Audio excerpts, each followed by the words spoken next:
Hello বন্ধুরা, আমি শুভঙ্কর। তোমরা আমার সাথে আছো ইংলিশ সহজ পাঠে। আজকে আমি তোমাদের জন্য একটা খুব সুন্দর গঠন নিয়ে এসেছি, একেবারে ইউনিক একটা গঠন।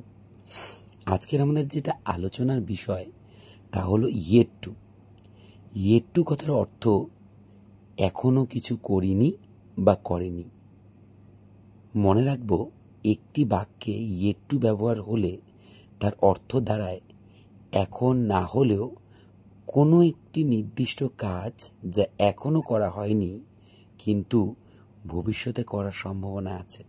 অর্থাৎ সম্ভাবনা আছে কিন্তু এখনো করা হয়নি বা করেনি, এমন অর্থ ব্যক্ত করতে গিয়ে আমরা ইয়েট টুকে ব্যবহার করতে পারবো এবং সেই বাক্যের গঠন সত্যি ইউনিক হবে।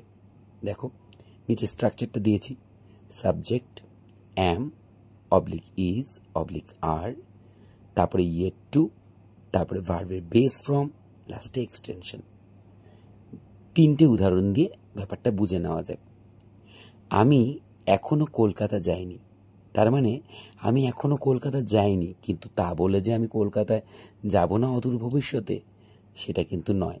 তাহলে কি লিখতে পারি? I am yet to go to Kolkata.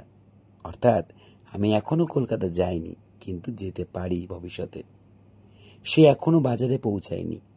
He is yet to reach to the market. সে একই অর্থ, সে বাজারে এখনো পৌঁছায়নি কিন্তু সে পৌঁছবে না, এমনটা তো নয়। রাম এখনো প্রকল্প সম্পূর্ণ করেনি। Ram is yet to complete the project. দেখলে তো কি সুন্দর গঠনটা। আশা করি শিখে ফেলেছ। এবার তোমাদের পালা, জানাও আমায় কেমন হলো। টাটা।